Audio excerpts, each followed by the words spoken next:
দ্বিতীয়ত, যে বিষাক্ত আলোচনা হয়, আমি একে জ্ঞানগর্ভ আলোচনা বলি না, এগুলো ইসলামের সম্বন্ধে বিষাক্ত আলোচনা। আর এই দ্বিতীয় ধরনের আলোচনা হয় যখন মানুষ নিজেরাই অন্যের বিচার করা শুরু করে। তারা আল্লাহর চেয়েও কঠোরভাবে আপনার বিচার করতে চায়, আল্লাহর চেয়েও কঠোরভাবে বিচার করতে চায়। তারা মানুষকে কেবল বলতে থাকে তারা জাহান্নামের আগুনে পড়বে, এটা হারাম, অথচ আপনি ফুকাহাদের মতামত সম্পর্কে কিছুই জানেন না। আপনি নিজে ভাবছেন এটা হারাম, তাই সে ধারণা সারা দুনিয়ার উপর চাপিয়ে দিতে চাইছেন। কিসের ভিত্তিতে সিদ্ধান্ত দিচ্ছেন? কোথায় পেলেন এই অভিমত?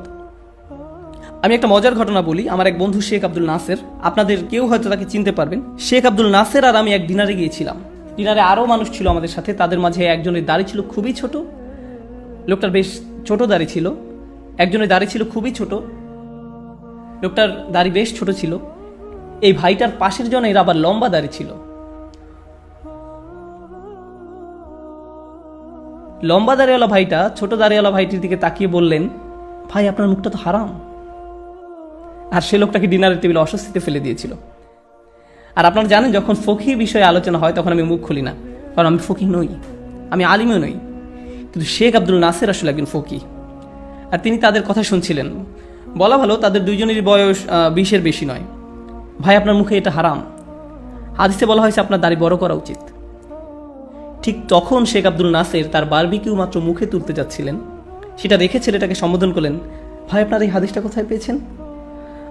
বুখারীতে আছে মনে হয়। কোন অধ্যায়ে? এই হাদিসের রাবিকে কে বর্ণনা করেছেন? কাদের কাছে বর্ণনা করেছেন? সাহাবারা হাদিসটি কিভাবে বুঝেছিলেন? তাবেঈগণ কিভাবে বুঝেছিলেন? ইমাম বুখারী নিজে হাদিসটির ব্যাপারে কি বলেছেন? ফাথুল বারীতে হাদিসটির কি ব্যাখ্যা করা হয়েছে? মালিকি মাযহাবে কি ব্যাখ্যা হয়েছে? শাফিঈ মাযহাবে কি ব্যাখ্যা হয়েছে? তখন সেই ভাই বলল, আপনি আমাকে অস্বস্তিতে ফেলছেন, দয়া করে অপমান করবেন না। শেখ বললেন, হ্যাঁ ঠিক, আমি আপনাকে অপমান করছি, কারণ আপনি ওই ভাইকে অপমান করেছিলেন। আপনি ঠিকমতো জানেন না, অথচ আপনি সব বিষয়ে হালাল কিংবা হারাম আখ্যা দিয়ে ফেলেন। আপনার কোনো যোগ্যতা নেই। আপনার গভীর আলোচনার মধ্যে দিয়ে যেতে হবে এটা বলার আগে যে মহান আল্লাহ কোনো কিছুকে নিষেধ করে দিয়েছেন। আপনার যথেষ্ট সচেতন থাকতে হবে, এটা কোনো ছোটখাটো বিষয় নয়। তিলকা হুদুদাল্লাহ, এটা আল্লাহর নির্ধারিত পথ। আপনি সবকিছুকে এভাবে হারাম হারাম বলে ঘোষণা দিতে পারেন না। আর আপনি এটা বলে দিতে পারেন না কে জাহান্নামের আগুনে নিক্ষিপ্ত হবে, কে সঠিক পথে আছে, আর কে পথভ্রষ্ট। আমি যে আয়াত নিয়ে কথা বলেছি এর শেষ দিকে আপনারা দেখবেন, ইন্না রাব্বাকা হুয়া আ'লাম বিমান দাল্লা আন সাবিলিহি, আপনার রব তিনিই জানেন কে পথভ্রষ্ট, আপনি নন। এই সিদ্ধান্ত দেওয়ার অধিকার আপনার নেই। কিন্তু আমরা খুব তাড়াতাড়ি মানুষকে বিচার করে ফেলি। আসলে আমরা মানুষকে বিচার করায় এতটাই দক্ষ যে মসজিদে ঢোকার সাথে সাথেই আমরা তার সম্পর্কে সিদ্ধান্তে চলে আসি। আপনি তার দিকে তাকিয়ে দেখেন, ও দাড়ি ছোট, তারপর টাকনুর দিকে তাকিয়ে দেখলেন, এতেই যা বোঝার বুঝে যান। কত জলদি আপনি মানুষকে জাহান্নামে পাঠিয়ে দিলেন। এটা খুবই ভয়ানক কাজ, মানুষের অন্তরে থাকা ইসলামকে বিচার করা। কেবল আল্লাহরই এই অধিকার আছে, তাদের বিচার করা আমাদের কাজ নয়। আমাদের এমন অবস্থানে রাখা হয়নি। তবে হ্যাঁ, যদি কেউ কোনো ভুল কাজ করে থাকে আর আপনি জানেন এটা অবশ্যই একটা ভুল, আপনি এ বিষয়ে খোঁজ নিয়ে দেখেছেন, আপনি নিশ্চিতভাবে জানেন যে এটা একটা ভুল, তাহলে আপনার উচিত ভদ্রভাবে তাকে সেই কাজ থেকে সরে আসার কথা বলা। আর হয়তো আপনার নিজ থেকে তাকে শুধরানোর দরকার নেই, অন্য কেউ তাকে সংশোধন করে দিলে ভালো হবে। আপনাকে কৌশল অবলম্বন করতে হবে। মাঝে মাঝে আপনি কারো সংশোধন করতে চাইলে তাতে উপকারের চেয়ে ক্ষতি বেশি। আমি যদি আমার বাবার ভুল সংশোধন করতে চাই, এতে ভালো কিছু হবে না, এটা ভালো পন্থা নয়। আমার উচিত আমার মায়ের সাথে কথা বলা, তারপর আমার মা আমার বাবার সাথে কথা বলবেন, এতে করে আমি কোনো ঝামেলায় পড়বো না। বুঝতে পারছেন আমি কি বলছি? মাঝে মাঝে আপনাকে প্রজ্ঞা ব্যবহার করতে হবে, সবসময় সরাসরি বলতে হবে এমন কোনো কথা নেই, এতে ভালো হওয়ার চেয়ে হয়তো খারাপই বেশি হবে। তো প্রথম বিষাক্ত কথা হলো ভেদাভেদ নিয়ে কথা বলা, যার ফলে মানুষ বিভক্ত হয়ে পড়ে, বিভিন্ন ধরনের গ্রুপ নিয়ে কথা বলা। দ্বিতীয়টা হলো মানুষকে অতিমাত্রায় বিচার করা। আর তৃতীয় ধরন হলো, জানি আমি একটু ইঙ্গিত দিয়েছি, আল্লাহর কিতাব এবং রাসূল সাল্লাল্লাহু আলাইহি ওয়াসাল্লামের সুন্নাহ নিয়ে অগভীর আলোচনা, এসবের গভীরতা একেবারেই না যাওয়া। আমি আসলে কি বোঝাতে চাইছি, আপনি যদি একটা খুতবা শোনেন যেখানে 30টি আয়াত বর্ণনা করা হচ্ছে, 20টি হাদিস বলা হয়েছে, একের পর এক আয়াত হাদিসের পর হাদিস বলেই যাচ্ছে, প্রত্যেক আয়াতের পেছনে তাহলে কতটা সময় ব্যয় হলো? কয়েক সেকেন্ডের মতো, তাই না? সাথে সাথে পরবর্তী আয়াতে চলে গেলেন, এরপর অন্য আয়াত, অন্য হাদিস, আবার অন্য আয়াত। কতটা সময় ব্যয় করলেন যে কোনো একটা আয়াত সম্পর্কে গভীরভাবে চিন্তা করতে? খুবই অল্প সময়। এটা আপনার জন্য ভালো নয়। খুবই অল্প সময়, এটা আপনার জন্য ভালো নয়। কোরআনের প্রত্যেকটি আয়াত, রাসূল সাল্লাল্লাহু আলাইহি সাল্লামের প্রত্যেকটি হাদিস নিয়ে গভীরভাবে ভাবতে হবে। আপনি যখন আমাকে একসাথে অনেক কিছু দিতে চাইবেন, আমি আসলে এদের একটির প্রতিও সঠিকভাবে মনোযোগ দিতে পারবো না। আল্লাহ কোরআনে অভিযোগ করেছেন, আফালা ইয়াতাদাব্বারুনাল কুরআন আম আলা কুলুবিন আকফালুহা। তিনি বলেছেন লিয়াদাব্বারু আয়াতিহি, তিনি বলেননি লিয়াস্তাদিল্লু বিহায়াতিহি, তিনি বলেছেন লিয়াদাব্বারু আয়াতিহি, যাতে তারা গভীরভাবে তার আয়াত নিয়ে চিন্তা করতে পারে। আমি আজকে 1.5 ঘন্টা কথা বলবো আপনাদের সাথে। কয়টি আয়াত নিয়ে জানেন? কয়টি আয়াত নিয়ে? একটি মাত্র আয়াত, একটি মাত্র আয়াত। কারণ এই আয়াতটি আমাদের মনোযোগের দাবিদার। আমাদের এই আয়াত নিয়ে গভীরভাবে ভাবতে হবে। তো যেটা হয়, মানুষ অনেকগুলো আয়াত বয়ান করে থাকে কিন্তু কোনো আয়াতের গভীরতায় যায় না। আপনি যদি কোনো কিছু গভীরভাবে না বুঝে থাকেন তাহলে ভুল বোঝার সম্ভাবনা থাকে। যখন আপনার গভীর জ্ঞান থাকে না, আপনার ভুল বোঝার অনেক সম্ভাবনা থেকে যায়, কারণ স্বল্প জ্ঞান খুব সহজেই সমস্যায় ফেলতে পারে। চলুন আপনাদের অন্য কিছু বলি, যেহেতু আমি এই বিষয়ে কথা বলছি। হয়তো আপনাদের বুঝতে অসুবিধা হবে, কিন্তু এটা বেশ গুরুত্বপূর্ণ। ইসলামের সর্বোত্তম উপহার, সবচেয়ে বড় সত্য যা আমাদের কাছে আছে তা হলো আল্লাহর কিতাব। আল্লাহ সুবহানাহু ওয়া তাআলা বলছেন, কালিমাতুল্লাহি হিয়াল উলিয়া, আল্লাহর বাণী সর্বোত্তম স্থানে আছে। তো আমাদের কাছে সর্বোত্তম যে জিনিসটি আছে তা হলো কোরআন। তো যেটা হয়, কিছু মানুষ যারা পক্ষপাত দুষ্ট, তাদের মাথায় একটা ধারণা গেঁথে গিয়েছে যে নারীরা পুরুষের চেয়ে অধম। এই ধারণা তাদের মাথায় গেঁথে আছে। এখন যেহেতু তারা এটা ভেবেই নিয়েছে, তারা কিছু আয়াত আর কিছু হাদিসে দলিল খুঁজে আনবে এটা প্রমাণ করার জন্য যে কেন নারীরা পুরুষের চেয়ে অধম। কিন্তু ভাবুন, তাদের মাথায় কোনটা আগে এসেছে? আল্লাহর আয়াত নাকি তাদের ধারণা? কোনটা আগে এসেছে? এই ধারণা তাদের মাথায় আগে এসেছে, এই ধারণা তাদের মাথায় গেঁথে আছে। পরবর্তীতে তারা এসব আয়াত ব্যবহার করে তাদের ধারণাকে প্রমাণ করতে চেয়েছে। এটা সঠিক পন্থা নয়। আমরা আল্লাহর কিতাবে মনোনিবেশ করার আগে নিজ থেকে কোনো ধারণা পোষণ করব না। আল্লাহর কিতাবই বলে দিবে কিভাবে ভাবতে হবে। আমরা আগেই সিদ্ধান্ত নিব না কিভাবে আল্লাহর বইকে নিয়ে চিন্তা করতে হবে। বুঝতে পারছেন? এতে পক্ষপাতিত্ব হয়। যখন আপনি আগেই কোনো বিষয়ে সিদ্ধান্ত নিয়ে ফেলেছেন আর মাঝে মাঝে এসব মাত্রা ছাড়িয়ে যায়। কিছু মানুষ বলে সকল মুসলিমকে হত্যা করতে হবে। আমি প্রমাণ করে দেখাচ্ছি। তারা আপনাকে 100টা হাদিস, 50টা আয়াত দেখাবে, আর তারা এটা খুব সহজেই করতে পারবে, খুব সহজে। আমি এমনটা হতে দেখেছি। এতে সমস্যা কি হয়? তাদের এই সমস্ত কথা হয়তো কোনো 19 বছরের তরুণ শুনছে আর ভাবছে তার কাছে এতগুলো যুক্তি দলিল রয়েছে, কতগুলো আয়াত দেখিয়েছেন, হাদিস দেখিয়েছেন, সে নিশ্চয়ই সত্যি কথা বলছে, কারণ এগুলো তো আল্লাহর বইতে লেখা আছে। না, বাদর কোথাকার, তার সিদ্ধান্ত প্রথমেই নেওয়া হয়ে গিয়েছিল, আর এ নিয়ে গবেষণা হয়েছিল পরে। বিজ্ঞানের যে কোনো বিষয় নিয়ে কোন কাজটা প্রথমে করতে হয়? সিদ্ধান্ত নাকি গবেষণা? প্রথমে গবেষণা করা হয়, তারপর সেই গবেষণার উপর ভিত্তি করে সিদ্ধান্ত গ্রহণ করা হয়। কিন্তু তারা ঠিক এর বিপরীত কাজটা করে থাকে। তো শুনে হয়তো মনে হতে পারে খুবই ইসলামিক একটা লেকচার হচ্ছে, কারণ অনেক আয়াত আর অনেক হাদিসের কথা বলা হচ্ছে। কিন্তু আসলে এই নীতি একেবারেই ইসলাম বহির্ভূত। কারণ তারা পক্ষপাতিত্ব করছে, তাদের নিজস্ব মতামতকে তারা সবচেয়ে গুরুত্ব দিচ্ছে, আর সেই ধারণার ভিত্তিতে সবকিছু উপস্থাপন করছে। সুবহানাল্লাহ। আর মুসলিমরা খুব সহজেই তাদের শিকারে পরিণত হচ্ছে। তারা ধরেই না ইসলামে বোধহয় এমনটাই বলা হয়েছে। আমরা বর্তমানে যা শুনি, দুর্ভাগ্যবশত আল্লাহর কিতাবের নামে আমরা এখন যা শুনতে পাই তা সত্যিকার অর্থে এই কিতাবের প্রতি অপমানজনক, সত্যি অপমানজনক। একেবারে বিপরীত অর্থটা মানুষের কাছে তুলে ধরা হচ্ছে। এখন আর অল্প কিছু বিষয় যা আপনাদের সাথে শেয়ার করতে চাচ্ছি, তা হলো স্বাতন্ত্র্যবাদ। আমি জানি একটি কঠিন শব্দ বলে ফেলেছি, আপনাদের বোঝার জন্য সহজ করে দিচ্ছি। এগুলো হলো ইসলাম সম্পর্কে বিচ্ছিন্ন আলোচনা। ভেবে দেখুন তো, এই ধরনের আলোচনা আপনারা কোথাও শুনেছেন আগে? সেসব আলোচনা যা মানুষের মাঝে বিভক্তি সৃষ্টি করে, এমন আলোচনা যেখানে মানুষ একে অন্যের সমালোচনা করে, এমন আলোচনা যেখানে মানুষ আগেই কিছু একটা ভেবে নিয়েছে আর পরে সেটা প্রমাণের জন্য অনেক আয়াত বলে যাচ্ছে। শুনেছেন এই ধরনের কথাবার্তা? মুসলিম সমাজের এই দুর্বলতার সুযোগ নেওয়া হচ্ছে, আর এটা বন্ধ হওয়া দরকার, বন্ধ হওয়া দরকার। তো আর একটা মাত্র বিষয় যা নিয়ে কথা বলতে চাই তা হলো স্বাতন্ত্র্যবাদ। এর মানে হলো তারা আপনাকে বলবে যারা সত্যের উপর প্রতিষ্ঠিত তারা কেবল আমরাই। তুমি যদি সুরক্ষিত থাকতে চাও তাহলে অন্য কারো কথা শুনতে যেও না, কারণ তুমি যদি তাদের কথা শোনো তাহলে তুমি পথভ্রষ্ট হয়ে পড়বে। তুমি তো জান্নাতে যেতে চাও, তাই না? জান্নাতে যাওয়ার একমাত্র পথ হলো তোমাকে আমাদের হালাকায় লেগে থাকতে হবে। তুমি শুধু আমার কথাই শুনবে, কারণ অন্য যারা আছে তারা পথভ্রষ্ট। আর এই মানুষগুলোর কাছে প্রত্যেক সপ্তাহে পথভ্রষ্ট আলেমদের নতুন তৈরি লিস্ট পাওয়া যায়। নিজেকে যদি বাঁচাতে চাও তাহলে শুধু আমাদের কথাই শুনবে। আর জানেন যারা কেবল তাদের কথা শুনে, তারা নিজেকে অন্যদের থেকে গুটিয়ে ফেলে, তারা নিজেদের পরিবারের কাছ থেকে দূরে সরে আসে, তারা তাদের পরিবারের কথা আর শুনতে চায় না। আমার বাবা মা আমার শেখের কথা শুনেন না, তাই আমি তাদের সাথে আর সম্পর্ক রাখতে চাই না। আমি পরিবারের সাথে সংযুক্ত থাকতে চাই না, কারণ তারা সত্যের উপর প্রতিষ্ঠিত নয়। এখানে দিনের অপব্যবহার করা হয়, আর এর মাধ্যমে এই মানুষদের নিজস্ব পরিবার, নিজস্ব কমিউনিটি, নিজস্ব সমাজ থেকে দূরে সরিয়ে দেওয়া হয়। আমি যুক্তরাষ্ট্রে থাকি, আর সেখানে এমন কিছু বিচ্ছিন্ন কমিউনিটি আছে। জানেন সেখানে তারা কি শেখায়? তারা শেখায় সকল অমুসলিম হলো কুফফার, তারা অপবিত্র, তারা খারাপ লোক, তাদের সাথে সম্পর্ক রেখো না। তুমি যদি তাদের সাথে সম্পর্ক রাখো, তাদের বন্ধু হও, যদি তাদের সাথে ভালোভাবে কথা বলো, যদি তাদের সাথে ব্যবসা করো, তাহলে তারা তোমার জন্য ফিতনা, তারা তোমাকে দিন থেকে দূরে সরিয়ে দিবে এবং তারা তোমাকে কাফির বানিয়ে ফেলবে। তাই তাদের থেকে দূরে থাকো। তো সেখানে এমন মসজিদ আছে আমেরিকাতে, চিন্তা করুন, আমেরিকাতে এমন মসজিদ আছে 40 বছর ধরে, যে মসজিদের প্রতিবেশীরা হলো অমুসলিম, এবং এটা যে মসজিদ সেই ব্যাপারে তাদের কোনো ধারণাই নেই, কারণ সেই মসজিদের লোকেরা বলতো এরা ফিতনা, এরা কুফার। কোথা থেকে পেয়েছেন এসব? এমন চিন্তা চেতনা কোথা থেকে আসলো? যদি রাসূলুল্লাহ সাল্লাল্লাহু আলাইহি সাল্লাম মক্কার মানুষের সাথে সম্পর্ক না রাখতেন আর নিজেকে বিচ্ছিন্ন করে ফেলতেন, তবে আমরা আজ শাহাদা বলতে পারতাম না।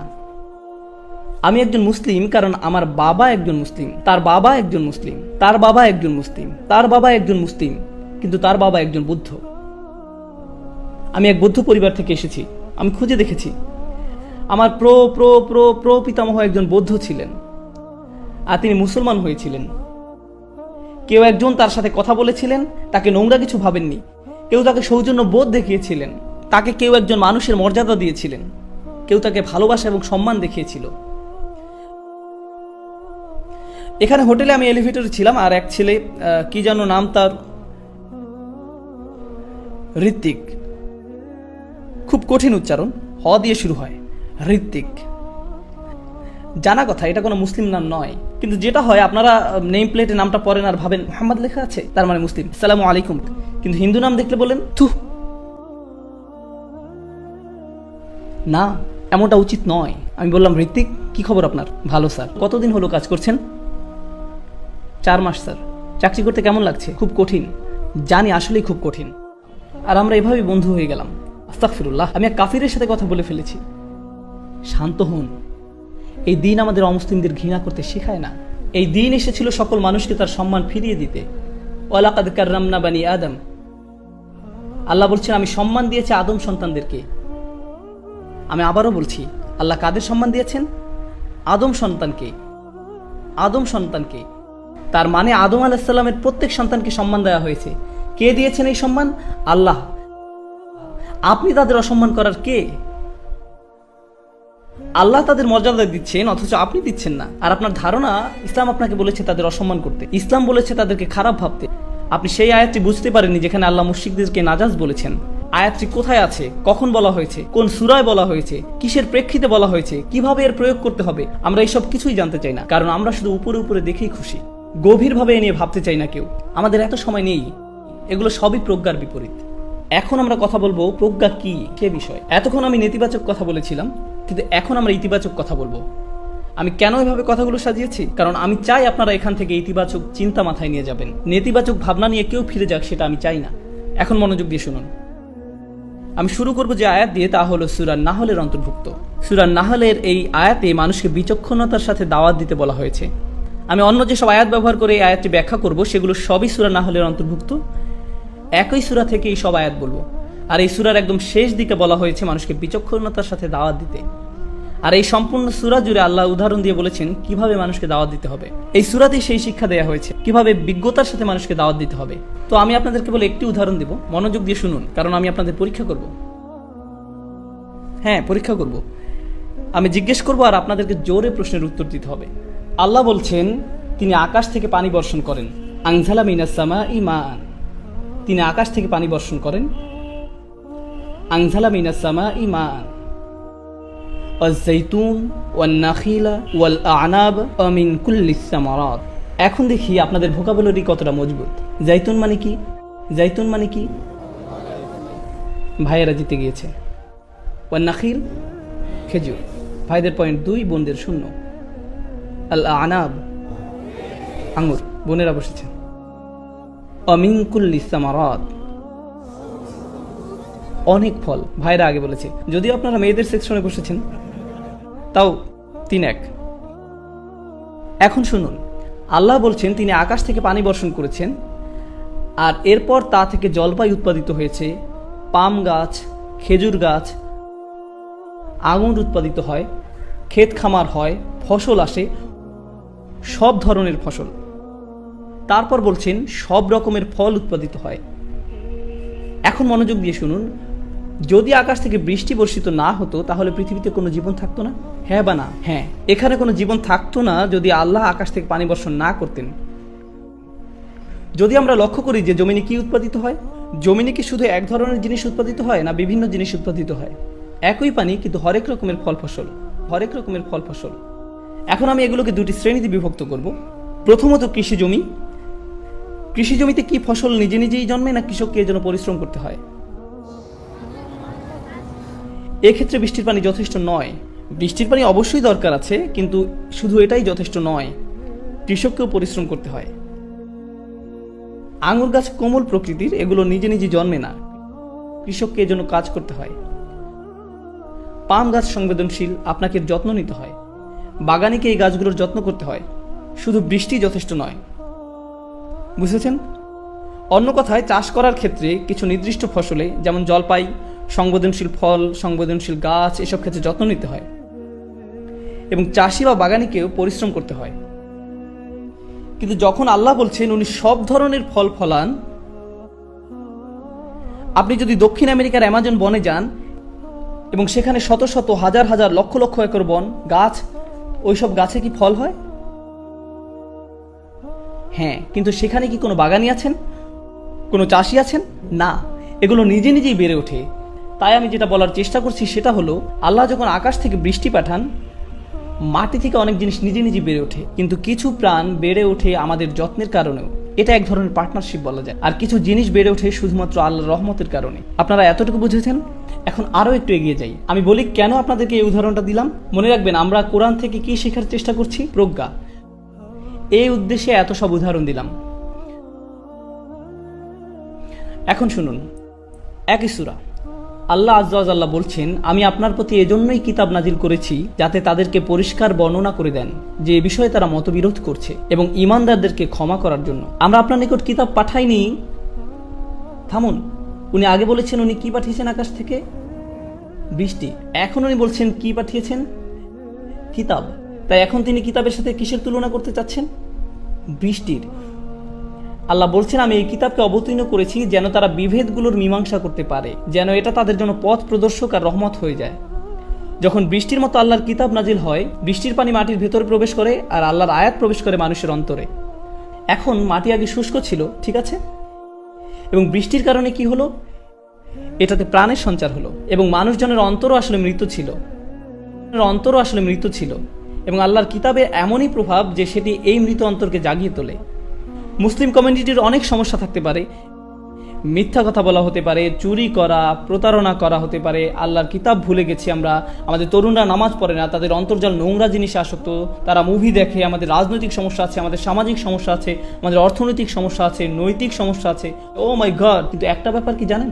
আপনি একদম মরে যেতে পারেন, কিন্তু আপনার কাছে যদি আল্লাহর কিতাব থাকে যা আপনার অন্তরে প্রবেশ করেছে, কি হবে? আপনি আবার প্রাণ ফিরে পাবেন। হতাশ হবার কোনো কারণ নেই।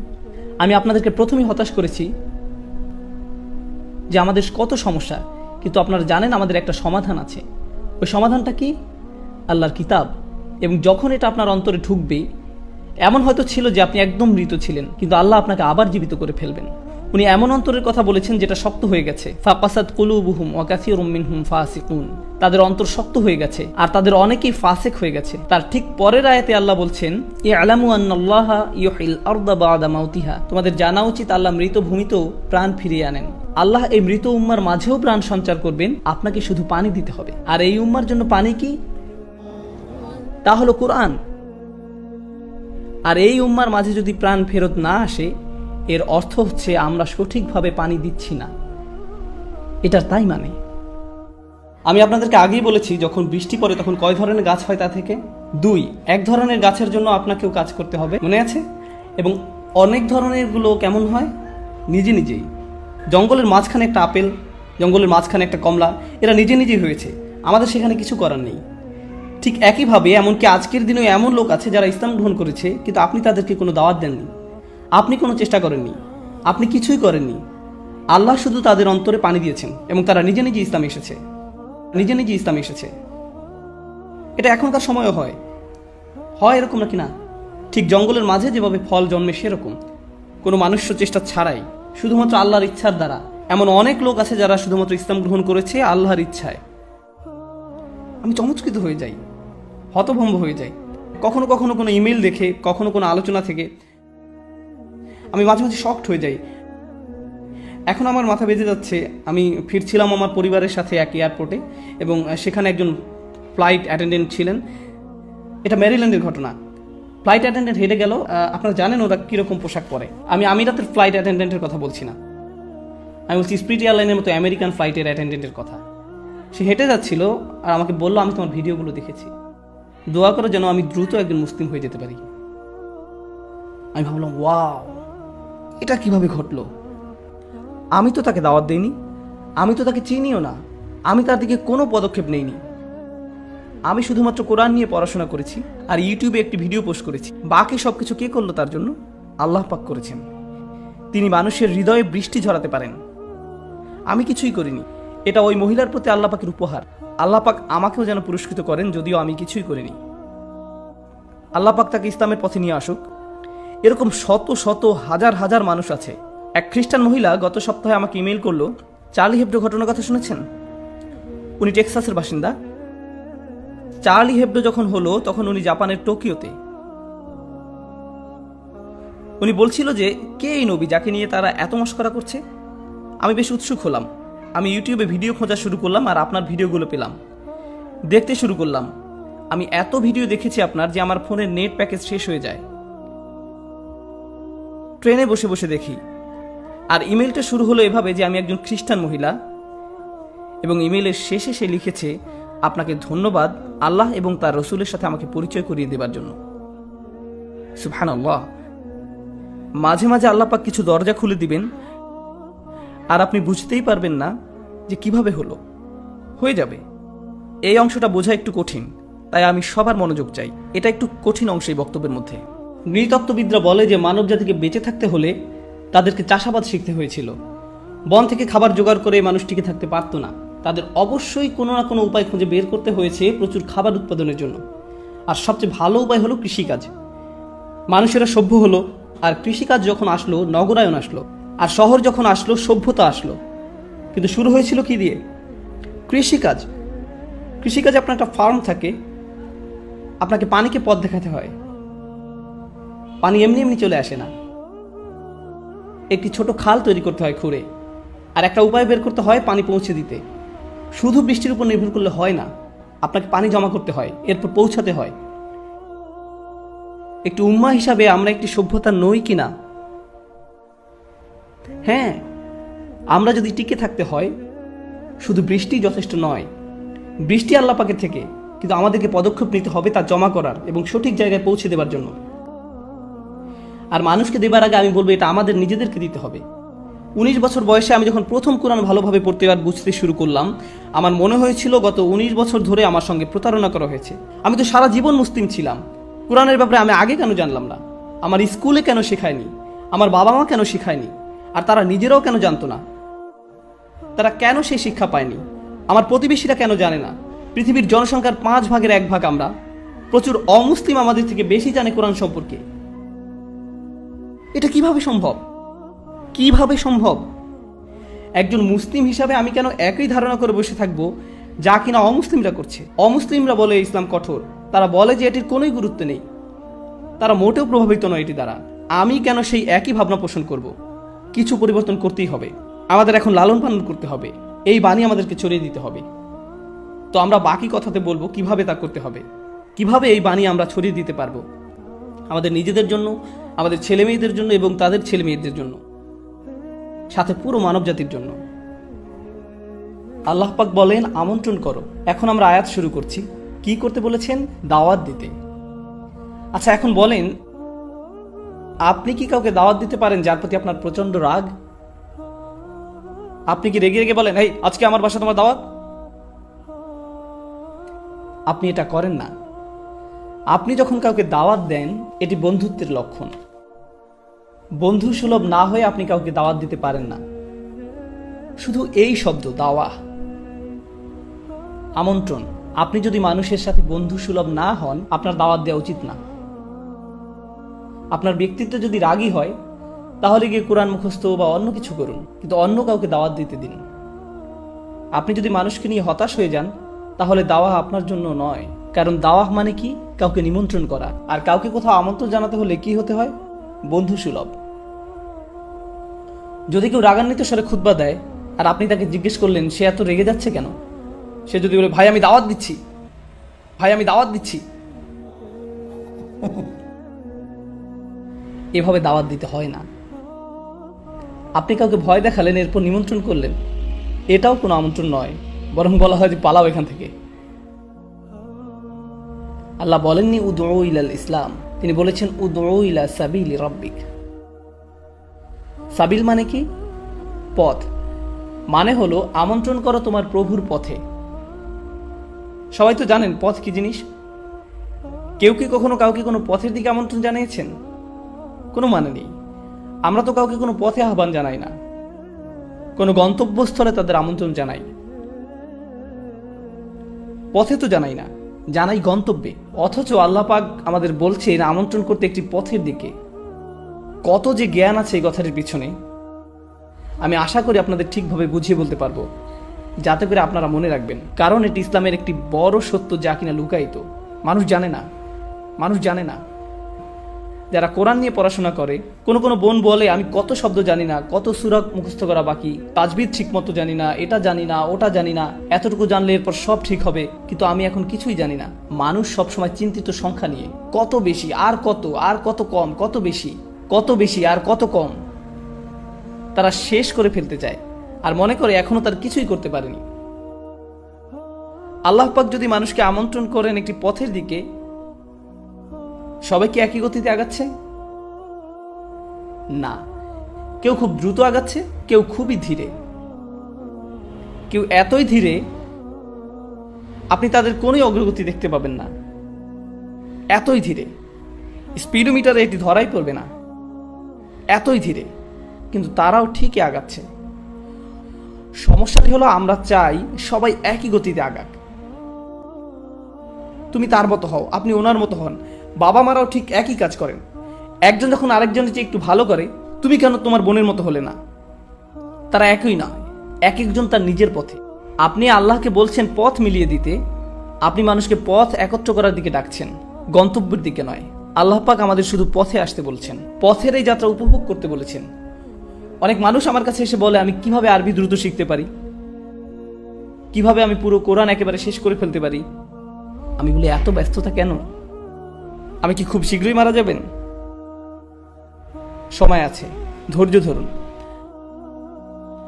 আল্লাহ পাক এটা দেখতে চান না যে কতটুকু আপনি জানেন, তিনি দেখতে চান আপনি সেই পথে আছেন কিনা। আর আপনি যখন পথে থাকবেন, কিভাবে জানবেন আপনি পথে আছেন? আশেপাশের দৃশ্যপট বদলায় পথে, তাই না? বদলায় যখন আপনার অগ্রগতি হয়। আল্লাহ পাক শুধু এটাই চান যে আপনি আগাচ্ছেন কিনা। তিনি শুধুই অগ্রগতি চান, পরিপূর্ণতা নয়। ওটা আশেপাশের মানুষ চায় আপনার কাছ থেকে, আল্লাহ পাক তা চান না। আল্লাহ পাক জানেন তিনি কাকে সৃষ্টি করেছেন। তিনি আমাদের বলেন না যে নির্ভুল হয়ে যেতে, তিনি চান আমাদের অগ্রগতি হোক, এতটুকুই তিনি চান। আল্লাহ পাক আমাদের দিনকে সহজ আর সুন্দর করেছেন, আর আমরা সেটাকে কঠোর আর কদর্য বানাই। আমরা মানুষকে ছোট করি কারণ তারা নির্ভুল নয়। আমরা তাদের ছোট করি কারণ তারা এখনো গন্তব্যে পৌঁছায়নি। সাহাবারা সর্বশ্রেষ্ঠ প্রজন্ম ছিলেন। হ্যাঁ, সর্বকালের সর্বশ্রেষ্ঠ প্রজন্ম ছিলেন তারা। তারা ইসলামের জন্য মরতেও প্রস্তুত ছিলেন। হ্যাঁ নাকি না? আল্লাহ পাক তাদের আয়াত পাঠিয়েছিলেন মদ্যপান নিয়ে সর্বমোট 3টি স্তরে। তারা এমন ছিলেন যে ইসলামের জন্য তারা মরতেও সদা প্রস্তুত। তবু আল্লাহ পাক প্রথমে বলেছেন মদ্যপানের খারাপ দিকগুলো ভালোর থেকে বেশি। এরপরে বললেন মদ্যপ অবস্থায় নামাজের কাছেও এসো না। এরপর সূরা মায়েদায় নাজিলের সময় অনুযায়ী একেবারে শেষ সূরাগুলোর মধ্যে একটি, সেখানে তিনি বললেন এটি শয়তানের সাহায্যকারী, তোমরা থামাও। তাহলে সাহাবারা যারা কিনা সেরা প্রজন্ম, আল্লাহ পাক তাদের থেকেও আশা করেননি যে তারা সাথে সাথে মদ্যপান ছেড়ে দিবেন। তিনি যদি চাইতেন তিনি একেবারে শুরুতেই এই আয়াত দিতে পারতেন। এখন দেখুন, মদ্যপান শুধু হারাম নয়, বরং এটি খুবই খারাপ অভ্যাস। এখানে পার্থক্য আছে। যেমন শুকর খারাপ কিছু নয়, কিন্তু এটি হারাম। আপনি শুকর দেখে বললেন আস্তাগফিরুল্লাহ, শয়তান। না না, এটি শুকর, না খেলেই চলবে। আল্লাহ পাক বানিয়েছেন, এটি খারাপ কিছু নয়। কিন্তু মদ্যপান এটি শুধু হারাম নয়, এটি একটি খারাপ অভ্যাসও বটে। সব সময় এটি শয়তানের সাহায্যকারী ছিল। কুরআন নাজিলের প্রথম বছরেও শয়তানের সাহায্যকারী ছিল, কুরআন নাজিলের 23তম বছরেও এটি শয়তানের সাহায্যকারী ছিল। কিন্তু এটি খারাপ হলেও আল্লাহ পাক সিদ্ধান্ত নিয়েছেন যে সাহাবারা ওই পথে যথেষ্ট আগায়নি, তাই তারা প্রস্তুত নয়, তারা আরেকটু আগাক। তাই প্রথমে বললেন যে খারাপ দিকগুলো ভালোর থেকে বেশি, এরপর আরেকটু আগানোর পর বললেন যে অন্তত ওই অবস্থায় নামাজে এসো না। তারপর একটা সময় পরে তিনি বললেন, হ্যাঁ এখন তোমরা প্রস্তুত, এখন থামো। সর্বশ্রেষ্ঠ প্রজন্মকেও আল্লাহ পাক সময় দিয়েছেন অনেক এই পথে অগ্রসরের জন্য। আর আমরা কি করি? আজকে যদি একজন মদ্যপ ব্যক্তি মসজিদে আসে, একেবারে মদ্যপ, কয়েকটি বিয়ার খেয়েছে সে, বেশ দূরে থেকেও আপনি গন্ধ পাচ্ছেন, এসে ঢুলতে ঢুলতে বললো আমি নামাজ পড়তে চাই, কি করবো আমরা তাকে নিয়ে? ঘাট ধরে বের করে দিবেন। আর যখন বের করে দিলেন, এরপর সে কোথায় যাবে? আবার সেই বারে আবার মদ খেতেই যাবে। সে আল্লাহ পাকের ঘরে এসেছিল, সে আল্লাহর পথে অনেক বড় একটি পদক্ষেপ নিয়েছিল, আর আপনারা বললেন ফিরে যাও। এই পদক্ষেপ আমাদের জন্য যথেষ্ট নয়। ফিরে যাও। আল্লাহ পাক চান যেন এই পথে আপনি অগ্রসর হন, আর আপনাকে অন্যদেরকে সাহায্য করতে হবে এই পথে অগ্রসর হবার জন্য। হয়তো কেউ একটু বেশি সময় নেবে, আর কেউ কম সময় নেবে। আল্লাহ পাক আমাদেরকে উদাহরণ দিয়েছেন মাটিতে বীজ বপনের, তাই না? আপনাদেরকে বলি, গত 1 বছরে আমার লেকচারগুলোতে এই একই প্রশ্ন আমাকে প্রায় 1000 বার করা হয়েছে। একই প্রশ্ন আমাকে প্রায় 1000 বার করা হয়েছে। লোকজন আসে এবং বলে, উস্তাদ আমার স্বামী নামাজ পড়ে না, আমার ছেলে নামাজ পড়ে না, আমার স্ত্রী নামাজ পড়ে না, আমার বোন একদমই সালাত আদায় করে না, আমার চাচা নামাজ আদায় করে না, আমার বাবা ঠিকমতো নামাজ আদায় করে না, আমি কিভাবে তাদের নামাজ পড়াতে পারি? এমন একটা কিছু বলুন যাতে তারা একদম একেবারে বদলে যায়। আমি তখন বলি, আচ্ছা দাঁড়ান, ভেবে দেখি। এমন কিছু আমার কাছে নেই। একজন কৃষক প্রথমে কি করেন? বীজ মাটিতে বপন করেন, এরপর পানি দেন, এরপর ঘুমাতে যান, উঠে দেখেন পরিষ্কার আছে কিনা, এরপর আবার পানি দেন, এরপর ঘুমাতে যান, আবার পরের দিন আবার দেখেন, পোকামাকড় থাকলে সরান, আল্লাহ পাকের কাছে দোয়া করেন। এত কিছু তিনি কেন করেন? কোনো অগ্রগতি কি তিনি দেখতে পান? না, যা হচ্ছে সব মাটির নিচে, সে নিজে কিছুই দেখতে পায় না। সে কি বলে যে এখনই ফসল ফলাতে হবে? বীজটা মাটি থেকে টেনে বের করে এরপর আবারও টানাটানি করে দেখি কিছু হয় কিনা। আল্লাহ পাক কোরআন নাজিলকে আকাশ থেকে পানি নেমে আসার সাথে তুলনা করেছেন। আর পানি যখন আসে, পৃথিবীতে জীবন কি সাথে সাথে শুরু হয় নাকি সময় লাগে? সময় লাগে। অনেকে তাদের জীবন খুবই দ্রুত পরিবর্তন করতে পেরেছেন, আবার অনেকের সময় লেগেছে।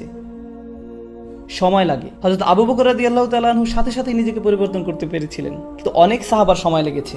ওমর বিন খাত্তাব প্রায় 5 বছর লেগেছে, আবু সুফিয়ান রাদিয়াল্লাহু তাআলা আনহু আরো বেশি।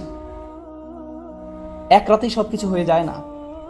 মানুষ শুধু আবু বকর সিদ্দিক রাদিয়াল্লাহু তাআলা আনহু এর উদাহরণ দেয়, কিন্তু জানতে হবে যে আবু বকর সিদ্দিক রাদিয়াল্লাহু তাআলা আনহু অনেক বড় এক উদাহরণ, এমনকি সাহাবাদের মাঝেও অনেক বড় উদাহরণ। তাহলে আপনার কি হবে? মানুষ একেবারে সর্ববৃহৎ উদাহরণ আনে আর আপনার হতাশা জাগে। অথচ আরো হাজার হাজার সাহাবা রাদিয়াল্লাহু তাআলা আনহু রয়েছেন যারা আবু বকর সিদ্দিক রাদিয়াল্লাহু তাআলা আনহুর মতো একইভাবে একই পথে অগ্রসর হননি। তারা তাদের সময় নিয়েছেন। আল্লাহ পাক কিন্তু তাদের উপরও খুশি, তাদের উপরও খুশি। মানুষকে ডাকুন প্রজ্ঞার সাথে, তাদেরকে শুনতে দিন, তাদেরকে বড় হবার সময় দিন, তাদেরকে শুনতে দিন। আমি ইংল্যান্ডে লেকচার দিচ্ছিলাম, শেষ হবার পর এক মহিলা এসে বলল, দয়া করে কাউকে কিছু বলবেন না, আমি একজন শিয়া। আমি আপনার লেকচার শুনছি 1 বছর ধরে, বেশ উপকৃত হয়েছি, কাউকে কিছু বলবেন না। কেন জানেন? কারণ ওটা ছিল বার্মিংহাম। আরেক লোক এসে বলল, ভাই আসসালামু আলাইকুম, ইনি আমার স্ত্রী, আমার সাথে আরো প্রায় 50 জন বন্ধু বান্ধব আছে এখানে, আমরা সবাই বাহাই ধর্মের, আমরা আপনার লেকচারগুলো শুনছি, দয়া করে কাউকে কিছু বলবেন না। আমি বললাম, রিল্যাক্স, স্বাগতম, শান্ত হয়ে বসুন, আমার তো এখানে কোনো দরকার নেই যে শিয়া বা বাহাই যিনি তার সাথে বিতর্কে জড়ানোর। কারণ কি? কারণ আমার একমাত্র উদ্দেশ্য হলো পানি মাটিতে পৌঁছানো, ওইটুকুই। বাকিটা কে করবে? বাকিটা করবেন আল্লাহ পাক। আমি আপনি আর কিছুই করব না। বাকিটা আল্লাহ পাকের উপর তিনি কি করবেন, আমি আপনি আর কিছুই করব না। আমরা মানুষকে সুযোগ দেই না, ব্যস্ত হয়ে যাই তর্ক বিতর্ক করার জন্য, আর এটা ইসলাম থেকে তাদের দূরে সরিয়ে দিচ্ছে। এটা প্রজ্ঞা নয়, এটা প্রজ্ঞা নয়। আল্লাহ পাক বলছেন আল্লাহর পথে ডাকো প্রজ্ঞার সাথে। এরপর তিনি বলেন তাদের ডাকো সুন্দর হৃদয় করা উপদেশ দিয়ে। এমন উপদেশ দাও যা কিনা মানুষের মনকে স্পর্শ করে, মানুষের মন পর্যন্ত পৌঁছাবে। এ কথার মানে কি? অনেক কিছু হতে পারে, কিন্তু আমি সংক্ষেপে বলছি, একেবারেই সহজে। মাঝে মাঝে আপনি এমন কিছু বলেন যা মানুষকে রাগিয়ে দেয়, আবার মাঝে মাঝে আপনি এমন কিছু বলেন যা তারা গ্রহণ করতে রাজি হয়, আবার অন্য সময় আপনার কথায় তারা রেগে যায়, কিছু শুনতে চায় না। আপনাকে কথা বলার এমন উপায় খুঁজে বের করতে হবে যা কিনা মানুষের মনকে নরম করে দেয়, যা তাদের হৃদয়ে পৌঁছে যাবে। আপনাদের একটা উদাহরণ দেই। আপনারা ওই বিখ্যাত গল্পটি শুনেছেন যে হাসান ও হুসেন রাদিয়াল্লাহু তাআলা আনহু যখন একজনকে দেখছিল যে কিনা ঠিকভাবে ওযু করছিল না, তখন তারা কি করেছিলেন? তারা কি বলেছিলেন আস্তাগফিরুল্লাহ, এভাবে কেন ওযু করছেন? আপনি এত বড় অথচ ঠিকভাবে ওযু করতে পারেন না, এভাবে কেন ওযু করছেন? দেখুন কিভাবে ওযু করতে হয়। এইরকম কিছু কি তারা বলেছিলেন? না।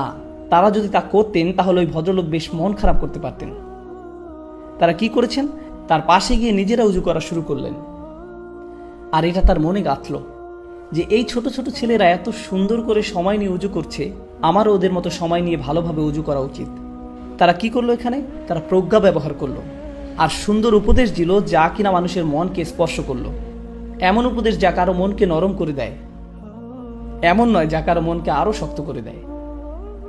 কেউ যদি আপনার সাথে তর্ক করার মানসিকতা নিয়ে আসে, সরে যান ওখান থেকে। কেউ যদি অতি আবেগী হয়ে যায়, চলে যান। বিতর্কে জড়ানোর দরকার নেই। দাওয়াহ আর তর্ক এক নয়। কেউ কেউ বলে আমি আমার কাজিনকে দাওয়াত দিচ্ছিলাম, আমরা 3 ঘন্টা ধরে তর্ক করেছিলাম। এটা দাওয়াত নয়। মানুষ যখন উল্টাপাল্টা আপত্তিকর কথা বলা শুরু করবে তখন থেমে যান। পরে আবার সময় আসবে, আবার কথা বলা যাবে। আপনাকে এখনই কাউকে ঠিক করতে হবে না। কেউ কেউ হতাশ হয়ে বলে আমি আমার অংশটুকু করেছি, বাকিরা এখন আল্লাহ পাকের হাতে। একজন এসে বললেন আমার ভাই নামাজ পড়ে না, তো আমি বলেছি সে যদি নামাজ না পড়ে সে জাহান্নামের আগুনে পড়বে। আর আমি তাকে এই আয়াতগুলো শুনিয়েছি এ ব্যাপারে, এরপরও সে শোনেনি। এখন আমি আল্লাহ পাককে বলতে পারবো যে আমি আমার কাজ করেছি। আমি মনে মনে বলি জেলে যেতে না হলে তুমি এখনই একটা চর খেতে। মানে কি? তুমি তোমার কাজ করে ফেলেছো, মাদর। আমরা নবী আলাইহিস সালামদের উদাহরণ অনুসরণ করি। তারা কি আয়াতগুলো একবার পরে বলেছিল যে আমি আমার কাজ করে ফেলেছি, ইয়া আল্লাহ তাদের ব্যবস্থা করুন, বন্যা শুরু হোক? এইভাবে কিছুই হয় না, এইভাবে কিছুই হয় না। আপনি কাউকে উপদেশ দিবেন, এরপর আবার দিবেন, আবার দিবেন, আবার যাবেন, আবারও যাবেন, আবার বলবেন যতক্ষণ না পর্যন্ত আপনি মারা যাচ্ছেন। কেউ কেউ এসে বলে এমনকি নূহ আলাইহিস সালামও ঠিকই এক সময় হাল ছেড়ে দিয়েছিলেন। আমি তখন বলি আচ্ছা আপনিও 950 বছর ধরে দাওয়াত দিন, এরপর হাল ছেড়ে দিন। আর একটু বয়স হোক, এরপরে নূহ আলাইহিস সালামের উদাহরণ আনবেন। আমরা প্রজ্ঞা ব্যবহার করি না, সুন্দর উপদেশ যা মন স্পর্শ করবে তা দেই না। আপনাদের বলি হয়তো এ কথা বলার জন্য আমাকে ঝামেলায় পড়তে হবে, পরও করি না। যখন এখানে এসেছি একটা ব্যাপার আমি খুবই কষ্ট পেয়েছি। এখানে যারা ট্যাক্সি ড্রাইভার, যারা দোকানে বা হোটেলের কর্মচারী, যারা রাস্তা পরিষ্কার করছে, আমরা তাদের পাশ দিয়ে যাই, অথচ তাদের সালাম দিই না, একদমই সালাম দিই না। রাসূলুল্লাহ সাল্লাল্লাহু আলাইহি সাল্লাম বলেছেন আল কাসিবু হাবিবুল্লাহ, আল কাসিবু হাবিবুল্লাহ। আল্লাহ তাকে ভালোবাসেন যে কিনা কষ্ট করে তার টাকা উপার্জন করে। তো ওই পাঠান লোকটি যে কিনা সারাদিন নান বানাচ্ছে, তার পরনের কাপড় যা সাদা ছিল এখন বাদামি হয়ে গেছে, সে আপনার পাশ দিয়ে গেল আর আপনি মুখ বাঁকিয়ে বললেন এরা এখানে কি করছে? না না না না না, আল কাসিব হাবিবুল্লাহ, তারা অন্তত আপনার সালাম পাওয়ার তো যোগ্য, তারা অন্তত আপনার সালাম পাওয়ার তো যোগ্য। আর আমরা এই একই ধারণা নিয়ে আসছি যে কেউ কেউ অন্য কারো থেকে উপরে। আমাদের ধর্মে এমন কিছুই নেই, সকল মানুষ সমান, সবাই। আর বিশেষ করে মুসলিমরা, সকল মুসলিম একে অপরের ভাই ভাই। সকল মানুষ সমান, সবাই। হোটেলে আসার পর একজন এসে বলল স্যার আপনার সাথে কি একটু ছবি তুলতে পারি? আমি বললাম যে স্যার কেন বলছেন, আমি তো আপনার ভাই। Okay sir. স্যার ভাই, আমি কি আপনার সাথে একটি ছবি তুলতে পারি? তাদের মনের ভিতরে এই ধারণা ঢুকিয়ে দেওয়া হয়েছে কেউ কেউ কারো থেকে উপরে। এটা ঠিক নয়। সবাই সম্মানিত এই দিনে। আমরা যখন নামাজে দাঁড়াই তখন এক কাতারে দাঁড়াই নাকি? দাঁড়ানোর আগে কি কারো পাসপোর্ট চেক করা হয়? এরপর বেছে বেছে প্রথম কাতারে পাঠানো হয়। জিজ্ঞেস করা হয় যে আপনি কত টাকা আয় করেন, যান আপনি চতুর্থ কাতারে যান। আপনি তো তা করেন না। নামাজও আমাদেরকে এটাই শিখাচ্ছে যে প্রত্যেক মানুষ সমানভাবে সম্মানিত। আর এটা শুধু এই সমাজের সমস্যা নয়, এটা শুধুমাত্র উপসাগরের দেশের সমস্যা নয়। একই কাণ্ড ঘটছে পাকিস্তানে, মিশরে, বাংলাদেশে, ভারতে। আমি নিজের চোখে দেখেছি। এক ধনী পরিবার রেস্টুরেন্টে আসলো, তাদের 12 বছর বয়সী ছেলেটা জানালার বাইরে উকি দিল। তো তখন এক বৃদ্ধ লোক এসে বলল, স্যার চা লাগবে? প্রায় 60 বছর হবে বয়স। আর ছেলেটা বলল, যা নিয়ে আয়, যেন সে 5 বছরে কারোর সাথে কথা বলছে। জি দিদি নিয়ে আসছি। আমি যদি গ্রেপ্তার না হতাম তো ওই ছেলেকে তখনই ওখান থেকে বের করে আনতাম আর জিজ্ঞেস করতাম উনি ওর চেয়ে কত বছরের বড়। বড়দেরকে সম্মান দেখাতে হয়। কোরআন মুখস্থ করার উদ্দেশ্য কি? আল্লাহ পাকের কালাম শিখা হলো, অথচ এই সকল কর্মচারীদের সম্মান দেখানো আমরা শিখলাম না। এইসব ট্যাক্সি ড্রাইভারদের সম্মান দেখানো আমরা শিখলাম না। তাহলে এই শিখার লাভ কি? কি শিখছেন? কেন শিখছেন? তাহলে আমাদের ধ্যান ধারণা পরিবর্তন করতে হবে। তাদেরকে ভালো উপদেশ দিন, সমান হিসাবে দেখুন, সম্মান করে কথা বলুন। সকল মানুষ সম্মানের প্রাপ্য, সবাই, শুধু মুসলিমরা নয়, এমনকি অমুসলিমও, সকল মানুষই সম্মানের প্রাপ্য। কেন তারা ইসলামের দিকে আসতে চাইবে যখন তারা আমাদের এইভাবে দেখবে? কি দেখিয়েছি তাদের আমরা? তাদেরকে ভালো উপদেশ দিন, সম্মান করে কথা বলুন। মানুষ বলে যে উম্মার সমস্যা হলো রাজনৈতিক, সমস্যা হলো অর্থনৈতিক, সামাজিক সমস্যা ইত্যাদি। আমি বলি সমস্যা হলো প্রজ্ঞার, হিকমার সমস্যা, মাওয়াইজাতুল হাসানার প্রবলেম। এটাই আমাদের সত্যিকারের সমস্যা। আর দাওয়া মানে এই না যে আপনি সবসময় নরম। আল্লাহ পাকের সবকিছুই ব্যালেন্সড, সবকিছুই ব্যালেন্সড। মাঝে মাঝে কেউ আপনাকে আক্রমণ করে, মজা নেয়, রাসূলুল্লাহ সাল্লাল্লাহু আলাইহি সাল্লামকে অপমান করে, এমন কিছু যখন হয় তখন নরম হবার সময় নয়, কঠোর হবার সময়। আল্লাহ পাক বলেন, উদউ ইলা সাবিলি রাব্বিক বিল হিকমা ওয়া মাউইজাতিল হাসানা ওয়া জাদিলহুম বিল্লাতি হিয়া আহসান। আর তখন তাদের সাথে আলোচনা করো উত্তম পন্থায়, এমনভাবে যা কিনা তার চেয়ে ভালো। তারা তর্ক করলে আপনি আরো ভালোভাবে বুঝান। তারা রেগে গেলে আপনি শান্ত থাকুন। খারাপ কথা বললে আপনি ভালো কথা বলুন। কারণ আপনি যখনই জবাব দিবেন তা কেমন হওয়া উচিত? যা বলা হচ্ছে তার চেয়ে আরো ভালো কিছু হওয়া উচিত। যখন তারা আমাদের রাসূল সাল্লাল্লাহু আলাইহি সাল্লামকে অপমান করে তখন কি হয়? আমরা কিভাবে জবাব দিই? ইউটিউবে আপনারা মুসলমানদের কমেন্ট দেখবেন এরকম, হে কাফেররা, আমরা তোমাদের ঘৃণা করি, আমরা তোমাদের হত্যা করতে যাচ্ছি, আল্লাহর জন্য গালাগালি। কি সমস্যা আমাদের? ইউটিউবে বাজে মন্তব্য করা বন্ধ করুন। কেউ আপনার কমেন্টকে গুরুত্ব দেয় না। আমাদেরকে এমন মানুষে পরিণত হতে হবে যারা পরিপক্কতার সাথে কথা বলে। আমাদের একটি বৈশিষ্ট্য হলো আমরা বুদ্ধিবৃত্তিক জাতি, আমরা স্মার্ট, আমরা আবেগপ্রবণ নই। কিন্তু এখন পৃথিবীর মানুষ আমাদেরকে আবেগপ্রবণ মানুষ হিসেবে মনে করে। আর এটা আমাদের একটি অনেক বড় ত্রুটি। কারণ আমরা এখনো আল্লাহর বই থেকে শিখিনি কিভাবে প্রজ্ঞার সাথে জবাব দিতে হয়। আমরা শুধু জানি কিভাবে আবেগপ্রবণ হয়ে জবাব দিতে হয়। আমাদের নিজেদের অবস্থান উন্নত করতে হবে এবং সুন্দরতম পন্থায় তাদের সাথে বিতর্ক করতে হবে। মানুষকে বিচক্ষণতার সাথে দাওয়াত দিতে হবে, কাউকে সাহায্য করা, উপদেশ দেয়া। জানেন এসব ক্ষেত্রে কি হয়? একটা খুব বড় সমস্যা দেখা দেয়।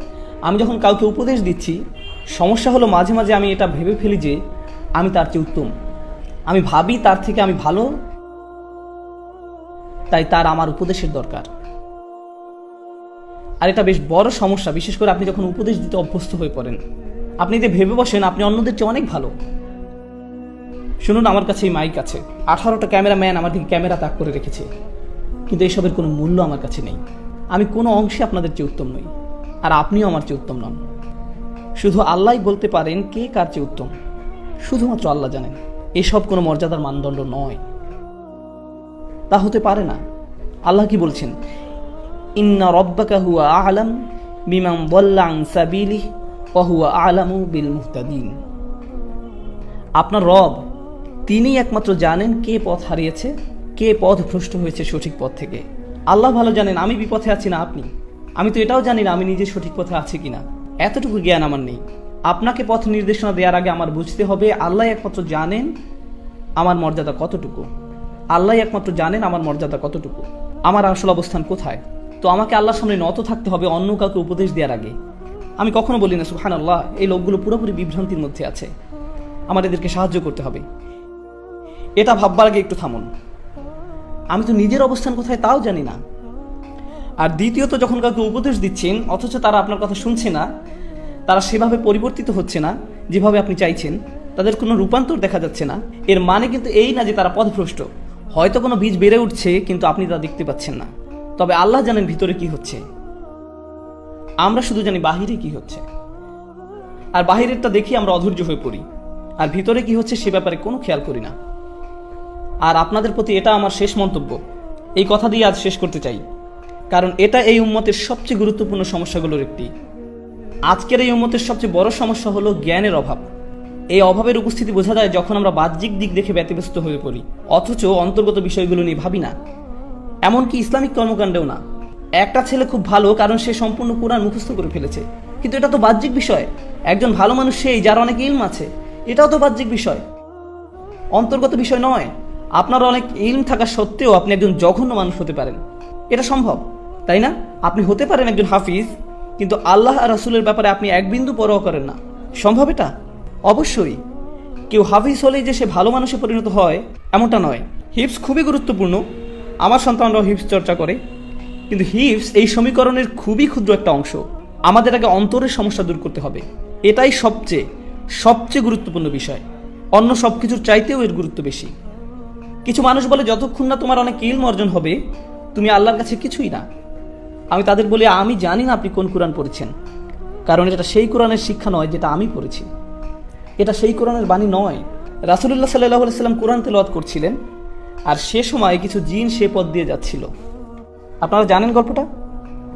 রাসূল সাল্লাল্লাহু আলাইহি সাল্লাম কোরআন পড়ছিলেন আর কিছু জিন সে পথ দিয়ে যাচ্ছিল। তারা যখন কোরআন শুনতে পেল তখন বলল, এই চুপ, এটা কি শুনতে পাচ্ছি? যখন সম্পূর্ণ তেলাওয়াত শেষ হলো তারা তাদের জাতির নিকট ফিরে গেল এবং দাওয়াত দিতে শুরু করলো। কতটুকু সময় ধরে জিন জাতি কোরআন শুনেছিল? কয়েক মিনিট। তারা কি তাফসিরের উপর কোনো ডিগ্রি পেয়েছিল কোনো ডিগ্রি? তারা তাসবিদের ইজাজা পেয়েছিল কোনো প্রতিষ্ঠান থেকে? এই জিনেরা কোরআন শিখেছিল কতক্ষণের জন্য? অল্প কয়েক মিনিটের জন্য। অথচ এরপরে কি হলো? তারা তাদের স্বজাতির কাছে ফিরে গিয়ে তাদের আল্লাহর কিতাবের প্রতি আহ্বান জানানো শুরু করলো। আর তাদের দাওয়া এতটা চমৎকার ছিল যে আল্লাহ তা কোরআনের অংশ পরিণত করেছেন। আমরা এই কোরআনেই তাদের উক্তি পেয়েছি। এই জিনেরা কে উলামা, ফুকাহা? না, এরা সাধারণ জিন, তাদের প্রজাতির সাধারণ সদস্য। কিন্তু জানেন আল্লাহর কাছে তাদের অসাধারণ হওয়ার কারণ কি? তাদের আন্তরিকতা। আমরা ধর্মকে জটিল করে দিতে পছন্দ করি, কিন্তু আল্লাহ তার দিনকে সহজ করতে পছন্দ করেন। আল্লাহর দিন জটিলতা মুক্ত, সুন্দর, এটা সাদাসিধা, এতটা সাদাসিধা যে একজন জিনও সেটা বুঝতে পারেন। অথচ তাদের কোনো পিএইচডি ডিগ্রি নেই, তবুও তারা বুঝতে পেরেছেন। আমরা সহজকে জটিল বানাতে পছন্দ করি। আমরা ইসলামের সবকিছু শিখতে চাই জটিল উপায়ে, আর আল্লাহ তা শিখাতে চান সহজ সরল উপায়ে। এটাই আল্লাহর প্রজ্ঞা, সহজ করে দেয়া।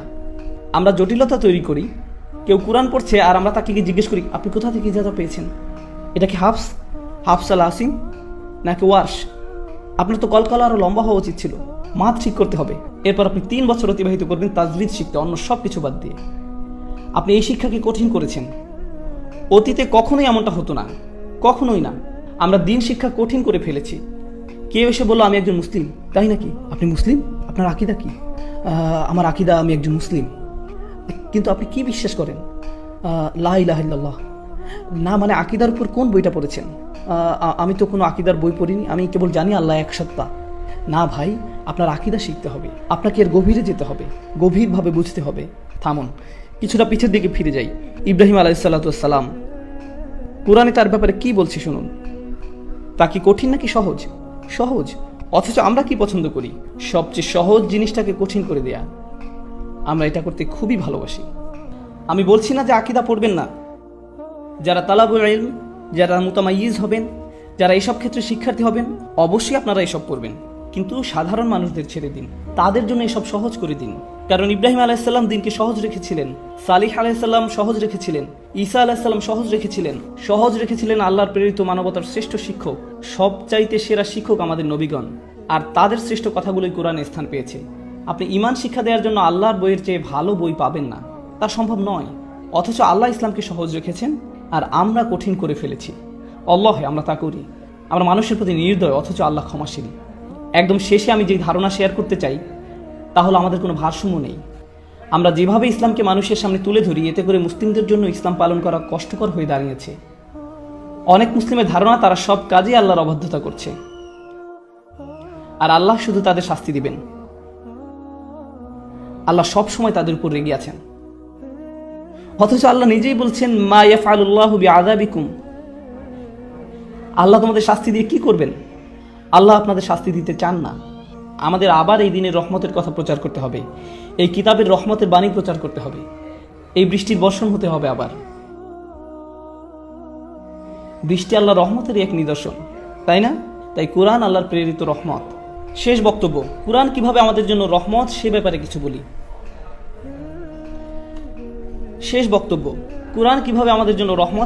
কিছু বলি। আমি কাতারে সূরা আর রহমান নিয়ে কথা বলেছিলাম। এখানে শুধু একটা জিনিস শেয়ার করব, শুধু একটা বিষয়। আজকে ফিরে যাওয়ার সময় এই কথাটা ভাবতে থাকুন। সূরা আর রহমান শুরু হয়েছে আর রহমান দিয়ে। এটা আল্লাহর খুবই সুন্দর একটা নাম, তাই না? এটা আল্লাহর সেই নাম যাতে ভালোবাসা আছে, যাতে স্নেহ আছে। আল্লাহর সেই নাম যা রাহম শব্দটার সঙ্গে সম্পর্কিত। কত সুন্দর নাম আল্লাহর। বোস্টনে এক মেয়ে এসে আমাকে বলল আমি ইসলাম ধর্ম ছেড়ে দিয়েছি। আমি জিজ্ঞেস করলাম কেন ছেড়ে দিয়েছেন? মেয়েটা বলল সূরা আর রহমানের জন্য। আমি বললাম কেন? সূরা রহমান আপনার কি ক্ষতি করেছে? সে বলল সূরা রহমানে আল্লাহ শুরু করেছেন আর রহমান দিয়ে। তিনি বলছেন তিনি ভালোবাসেন, প্রতিপালন করেন, ক্ষমা করেন, অথচ সূরার মাঝখানে তিনি দোজখ নিয়ে কথা বলতে শুরু করলেন। কিভাবে মানুষ সেখানে পুড়তে থাকবে, কিভাবে মানুষকে টর্চার করা হবে, কিভাবে আল্লাহ যিনি কিনা ভালোবাসাপূর্ণ রহমতদাতা, তিনি কিভাবে মানুষকে টর্চার করেন, তিনি কিভাবে এটা করতে পারেন। আর আমার তার সাথে দীর্ঘ কথোপকথন হয়েছে এই নিয়ে। আমি শুধু একটা কথা বলতে চাই, সূরা রহমানে জাহান্নামের যে বর্ণনা দেওয়া হয়েছে তার সম্পূর্ণ কোরআনের সবচেয়ে ভয়ঙ্কর বর্ণনাগুলোর একটি। এই বর্ণনা রেটেড, এতে থাকা গ্রাফিক শব্দের কারণে এবং অত্যাধিক ভয়ঙ্কর বিষয়বস্তুর জন্য। আপনি শুনতে পাবেন এখানে জীবন্ত মানুষকে গরম পানিতে ফুটানো হচ্ছে। যখন তাদের ফুটানো হচ্ছে তারা অন্য পাশে থাকা আগুনের দিকে তাকিয়ে বলবে বোধহয় আগুনে পোড়া এর থেকে ভালো। তারা ফুটানো পানি থেকে পালিয়ে আগুনের কাছে যাবে। আগুন তাদের পুড়িয়ে ফেলে তারা ফুটন্ত পানির দিকে তাকিয়ে বলবে না, আমি ফুটন্ত পানিতে যাব। ও আল্লাহ, কি ভয়ঙ্কর! এই বর্ণনা শুনে আপনি কি ভয় পেয়েছেন, ভীত হয়েছেন একটু? কারণ আমি শুনে যথেষ্ট ভীত হয়েছি। আর যেই মাত্র আপনি ভয় পেলেন, আল্লাহ কি বলছেন? ওয়ালিমান খাফা মাকামা রাব্বিহি জান্নাতান। যে তার রবের সামনে দাঁড়াতে ভয় করলো তাকে দুটি জান্নাত দেয়া হবে। আপনাকে ভয় দেখানোর মূল উদ্দেশ্য ছিল নিশ্চিতভাবে আপনাকে জান্নাত প্রদান করা। এটাই ছিল মূল উদ্দেশ্য। তিনি আপনাকে ভয় দেখালেন আর তারপর বললেন ভয় পেয়েছো, আচ্ছা তোমার জন্য দুটি জান্নাত। সুবহানাল্লাহ। যখন তিনি আপনাকে ভয় দেখান এর বদলে ভালো কিছু উপহার দিলেন। আল্লাহ হলেন এমন, কিন্তু আমরা এমন না। আমরা শুধু মানুষকে ভয় দেখাতে ভালোবাসি, মানুষকে নেতিবাচক কথা বলতে পছন্দ করি। এই সময়টা এই উম্মতের জন্য এক বিষণ্ণ সময়। এই উম্মতের এখন প্রয়োজন ইতিবাচক বার্তা, আর এর জন্য আল্লাহর কিতাবের চেয়ে ভালো বার্তা নেই। যা শুরু হয়েছে আলহামদুলিল্লাহ বলে। এই শব্দ আলহামদুলিল্লাহ এর মানে হলো আমরা আল্লাহর প্রতি কৃতজ্ঞ, আমরা আল্লাহর সমাদর করি সবকিছুর জন্য। সময় যতই খারাপ থাকুক না কেন আমরা ইতিবাচক থাকবো, কারণ প্রত্যেক নামাজ আমরা শুরু করি আলহামদুলিল্লাহ বলে, যার মানে হলো আমাদের অবশ্যই ইতিবাচক হতে হবে। আমরা বিষণ্ণ হলে চলবে না, নেতিবাচক হলে চলবে না, রাগান্বিত হলে চলবে না, জাজমেন্টাল হলে চলবে না। আমাদের কৃতজ্ঞ এবং ইতিবাচক হতে হবে। এটাই আল্লাহর কিতাবের বার্তা। আমাদের এই জ্ঞানকে মনে ধারণ করতে হবে। আমি দোয়া করি আল্লাহ আজ্জা ওয়া জাল্লা আমাদের উপকৃত হওয়ার এবং অন্যদের উপকার করার ক্ষমতা দিন। তার কিতাব